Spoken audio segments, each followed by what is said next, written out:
drag me away, lock me on up, throw away the keys, 'cause baby I'm infected with love, yeah.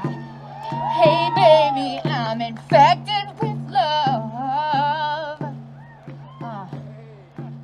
Obviously, everything that happened yesterday in Acworth was horrific. I actually used to live in Acworth, Georgia. That community is so small, and so you know that these attacks that happened was on the only group of Asian women probably around.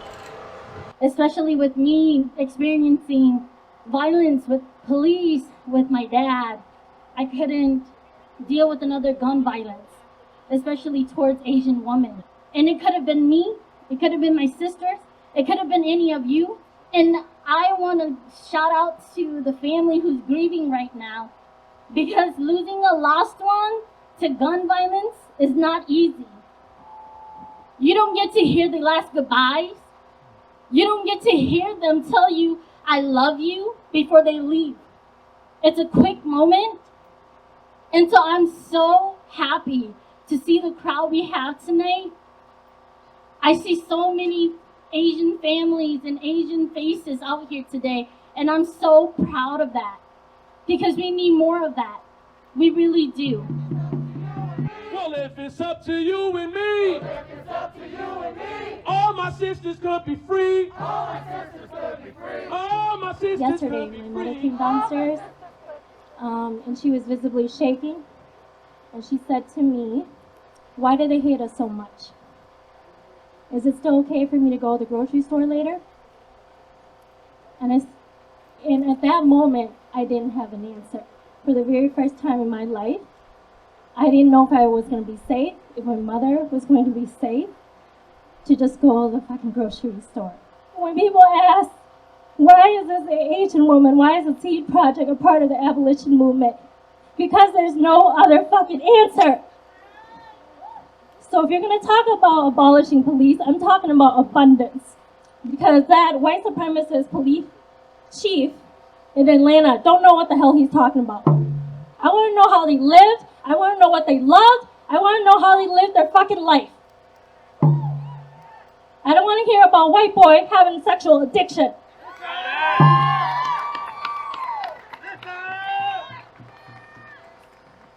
Delana Ashley Wan, Yao Ji Tan, Dao Yu Feng, Julie Park, Hyun Jung Park. Remember their fucking names. Think about the kind of system we live under, where somebody who's supposed to protect and serve you stands up and says in front of you, the man was having a bad day. Can you imagine that? No, he wasn't having a bad day. He was a racist dog. You ought to get mad about it. You see me up in front. You ought to get mad and fight back, dadgummit, because they're trying to tell you that you're nobody. That's what this is about. They're trying to say that you ain't nobody. We have a society, you realize that they try to convince you that we're not all human beings. You're this, you're that, right? If you're gay, step aside. If you're Asian, step aside. If you're Native, step aside. If you're brown, step aside. You're black, get all the way back, right? That's about dividing us. And while they divide us, they sit back and laugh all the way to the bank. Anybody ever heard of Chinese Exclusion Act?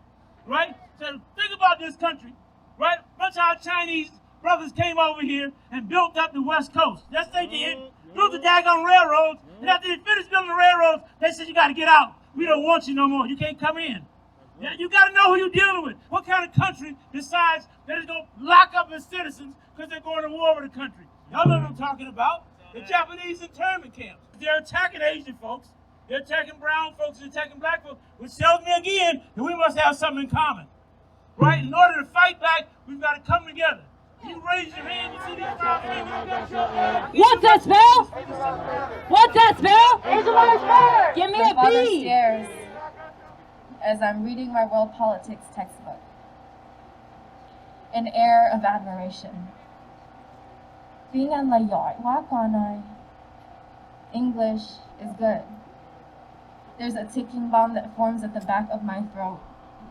I can't carry a fluent conversation with the very people that look like me. Yet his smile is the widest when I speak to him in a tongue he can only comprehend half of. I want to say, "Ginai Bohan." It's bigger than this. Chapter 1. Whiteness's soulmate is purity. Keep us captive in these cages.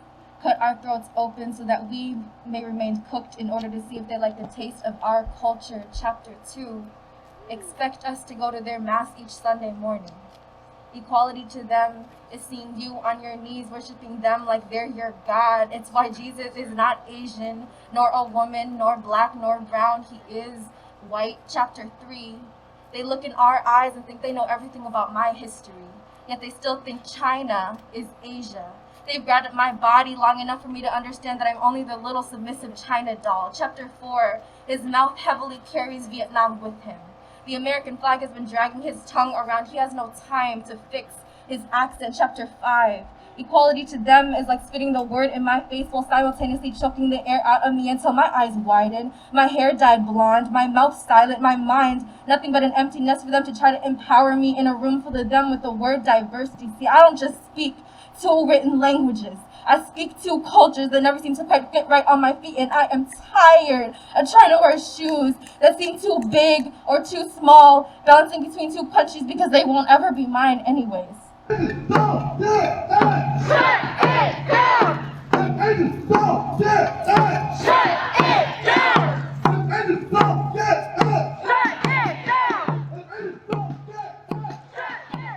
One of my favorite words in Japanese is kokoro. There is no word in English that it can translate into. When you look up in the dictionary, it'll say heart, but it's not heart. Another definition might be mind, but it's not mind. And another definition might be spirit, but it's not spirit. It's all of those things. And it's not an addition. It's not heart plus spirit plus mind. It is an idea that you are a unified being of all of that. And I love this word because it speaks the lie to the way that the Western world divides. It is a constant division. Mind versus body. Black versus white. Male versus female. That is not who you are, and that is not who we are. You are your kokoro.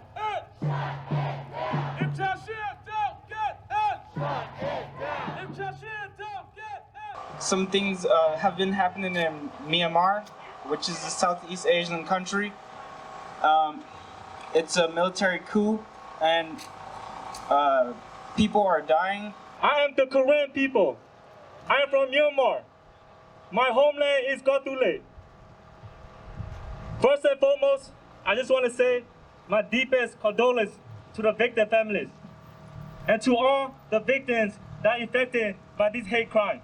So we need to break this change. We need to tell the world that this type of hate does not belong in our world. We need to come together and stand up for one another. All day today, I've just been wanting to do this. Ah! Ah! Ah! And we don't get to do that as Asian people. We just kind of don't. You know, we don't get to do it. We get to do whatever it is that we're supposed to do because we ate some shit sandwich a long time ago that said be a model minority, and it was such bullshit because when you're younger and you hear that and you don't have proper guidance because, you know, your parents are just trying to make it, you buy into that, you know, the model minority stuff. The majority tells you you're the model minority and you're like, I feel pretty good about that. Well, at the same time, you're being educated to hate your black friends. You know, even a big part of me was like, we can have George Floyd going on. We've got this trial, we've got, you know, and it's just like, I started feeling bad. I'm like, what? Asians, like, do we have time? Can we have time right now to feel bad while our black brothers and sisters are suffering? And then I say, yes, we can. Say that. Yes, we can. Yes, we can. Yes, we can. And we have to raise each other up.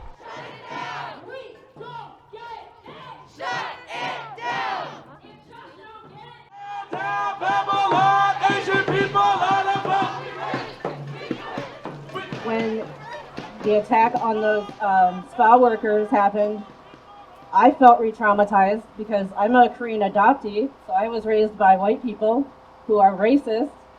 My dad put me into forced prostitution.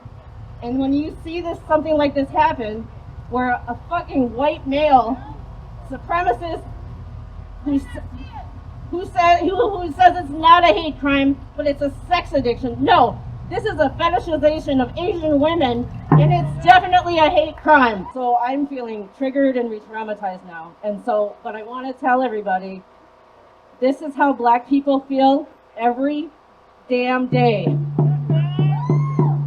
And we need to come together in solidarity. What did the Captain J. Baker say? He said he had a bad day and he's addicted to sex. And what does that do to your white community? I'm talking to white folks right now. What does that do to your children? What does that do to you? The fact that you're getting permission, you're being excused for mass murder. What is that doing to your kid? How is that affecting their brain?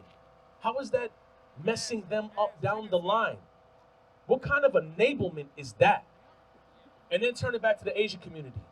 You gonna tell me that those families didn't have a damn bad day? This is generational trauma. This is white violence causing generational trauma. And we're giving the excuse to white mass murderers the second they walk into jail. Call it what it is and stop dehumanizing Asian women.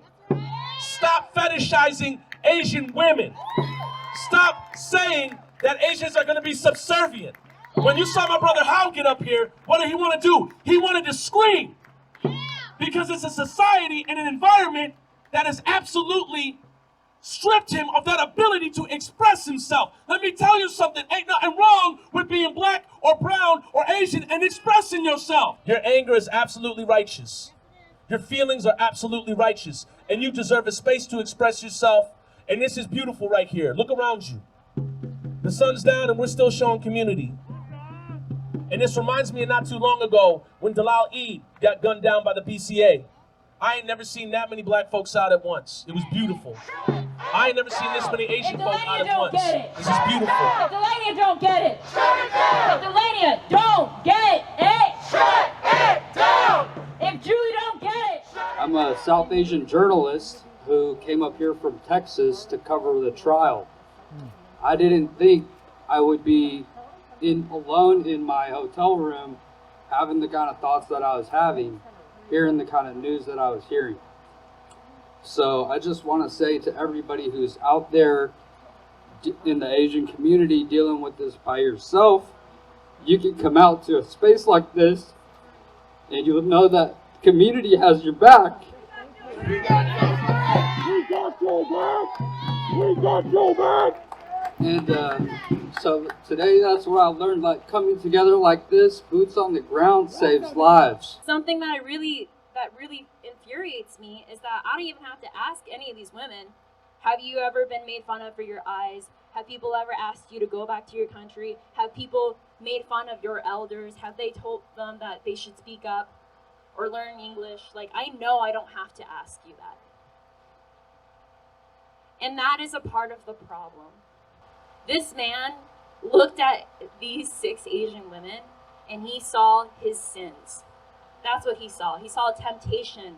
And his temptation was because he had a fetish. And his fetish is because of non-Asian Americans continuing these stereotypes, ruining our childhoods, giving us so much pain as adults that when we saw those headlines, our hearts dropped. Our hearts sunk, and we knew it had everything to do with all the stereotypes that we heard growing up. That is everyone. That's on everyone. And let me tell you something. At the very beginning of quarantine, I actually was in Acworth, Georgia. It's not Atlanta. It's Acworth, Georgia. And then there's like an hour and a half above that, it's Kennesaw, and then there's Acworth, the tiniest little town. And I actually knew a man who was actually close to me who used to frequent these parlors. The things that he would say about these women were so beautiful. He didn't see them as sex workers. He saw them as women that made him feel special, that made him feel loved, that made him feel seen. There's not a lot of those massage parlors out there, and I know likely the woman that he was talking to me about is dead. I just want to let all of you women fucking know is that, you know, all throughout the movement, I was so happy for all the black and brown little girls that had people to say these things to them. But we are fucking beautiful, and yellow skin is beautiful. And even though sometimes it doesn't really make sense to us because yellow is on the spectrum and it feels like we don't have a place in the black and brown community, we do. We are a part of that equation too. We are Yellow Peril and they are Black Panther, and we can join together. We work together. We are yin yang together.